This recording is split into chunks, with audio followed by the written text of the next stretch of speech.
Hi, I'm Lani, and this channel is all about stepping out of my comfort zone in my 20s, featuring my 4 pillars to living a happy life: fun, exploration, eating, and traveling, aka feet.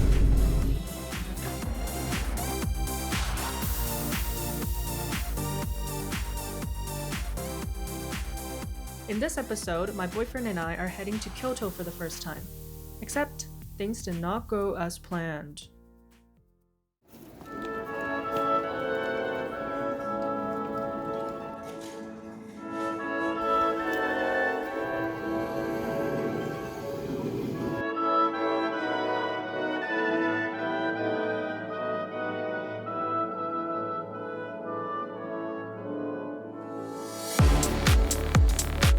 Basically gone off nowhere.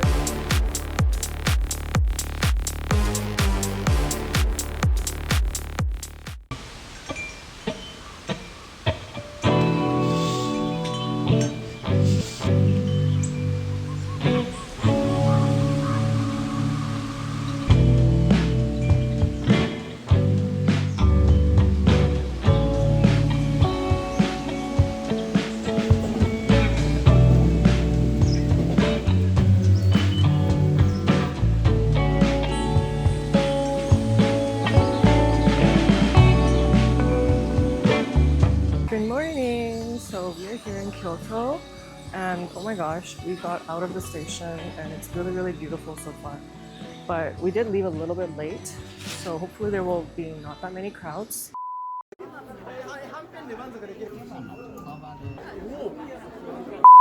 Our plan today, honestly, is to kind of see what adventures can bring for us, but we will be hitting a couple touristy spots.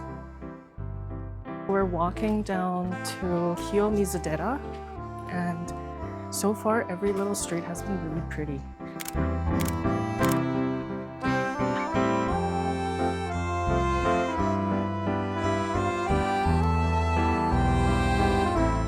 Honestly, we didn't actually do that much research into what foods we should eat in Kyoto, but one of the things we did see is that everybody's eating this ice cream, and their reactions were so positive. And by they, I mean all the Japanese students that are in Kyoto right now. And it was so good. It was so creamy and perfectly sweet.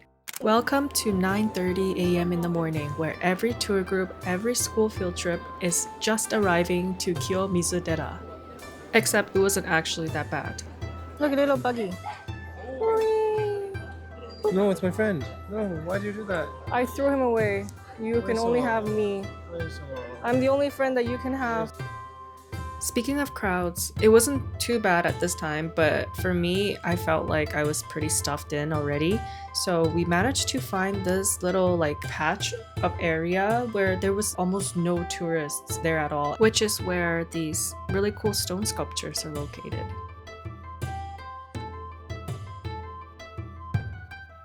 I feel like I know why this is a UNESCO heritage site, because it's definitely beautiful, but it can become quite crowded after 10 a.m.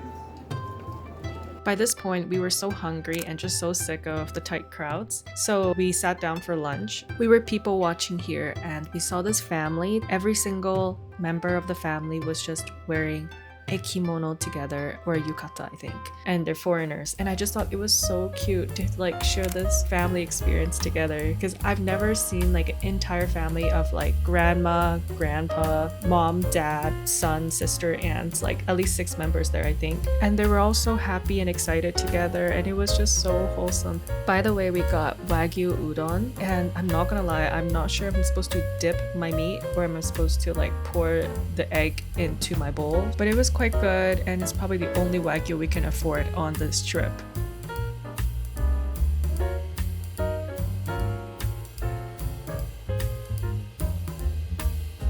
The next thing on our itinerary was going to Fushimi Inari, and I'm so excited to come here because I've never experienced anything like this before. Are you ready, Alex? Are you excited? I'm ready. I just really wanted to know if it really lives up to its hype. It was pretty beautiful, but it was a little bit smaller than I expected, and there were some crowds in the beginning of the hike, but we were determined to kind of like go pretty far, so it wasn't that big of a deal for us. After walking like 5 minutes, the crowd gets pretty small quickly. We encountered our first set of shrines, and it blew my mind because I've never seen anything like this. It was so pretty. And then in front of us were these American dudes that were talking about how they're really good at picking up girls. And so me being me, I just started following them to eavesdrop on their conversation. And then somehow we ended up in front of the American dudes. So I was like, I guess I'm full sending on this off the trail thing. I don't want to turn back around and then pass by the guys that we were clearly eavesdropping. Okay. First of all, I have no idea where we are right now. We're at Fushimi Inari, but then went off trail, and now we're just basically hiking. We've been walking for like 20 minutes or so, and then we had this fence that was blocking the next path. Literally at this point, my back and my feet are already so sore. At the fence, now we're here. In my mind, I had the sunk cost fallacy. I was just like, we can't not keep going, right? So we jumped the fence. But thankfully, it was okay to do that because it was just a fence to keep off the wild boars. And can we also talk about how beautiful these shrines are? I think this is one of the most beautiful ones that we have encountered in Fushimi Inari.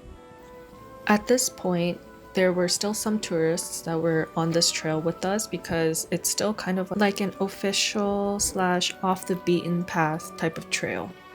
We were kind of confused by the signs, but we just kept walking and followed the bamboo, which were so peaceful, by the way.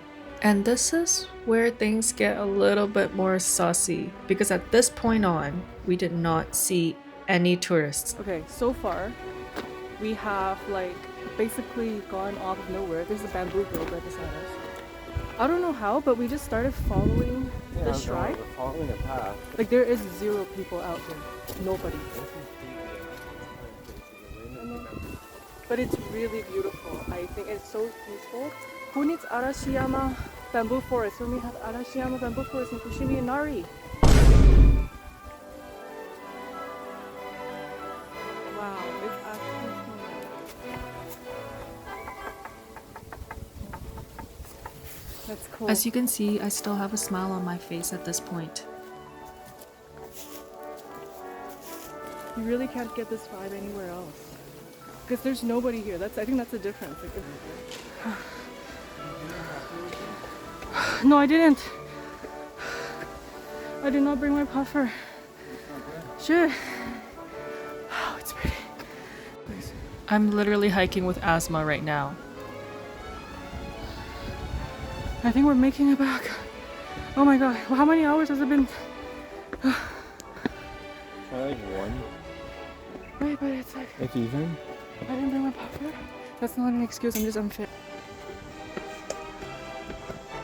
I feel like we have seen at least all the shrines at this point. The jungle has taken us here, and here we shall go. Yeah? Yeah. Is that a... Yeah. I'm not looking at the camera. Don't worry about me. Worry about yourself. These paths were actually really narrow and steep at some points, so I could very much slip and fall and die. Unofficial summit. Unofficial summit. I don't know what it says, but we're going down now, and that was the highest we got, so unofficial summit. Here we go. I'm just bringing this back to where we were. I'm just FFing, and they'll have to airdrop, lift me out of here. And we are approaching something. Looks sort of like it's out of a horror movie, but it's something. What does that mean? Yamashina. Another shrine. Which one of these do you think goes down? Seems like someone was confused and put a question mark.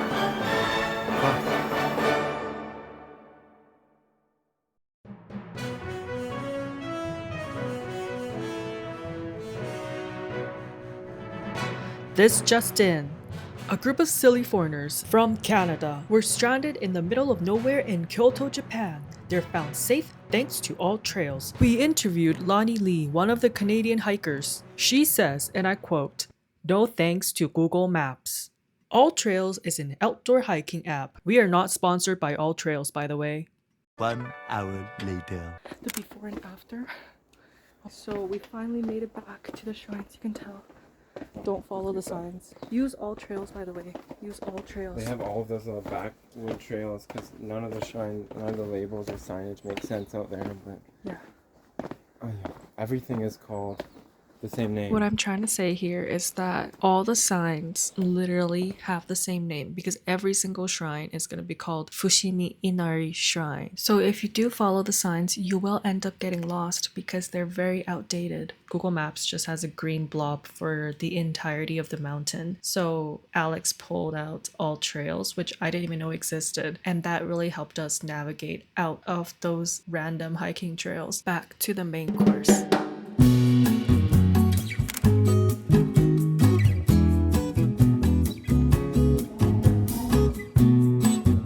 Finally, we have arrived at dinner, and it is one of the best curries I have ever had in my life. Of course, you cannot make a bad Japanese curry. It's really hard to do that. If you get the chicken katsu, it's so good. It's called Izumi curry. So if you guys are in Osaka, I definitely recommend you guys checking out Izumi curry.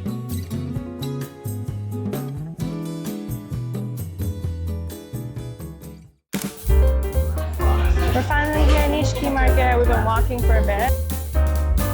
So we've stumbled upon this beautiful area with lots of cherry blossom trees. We also have a random chicken.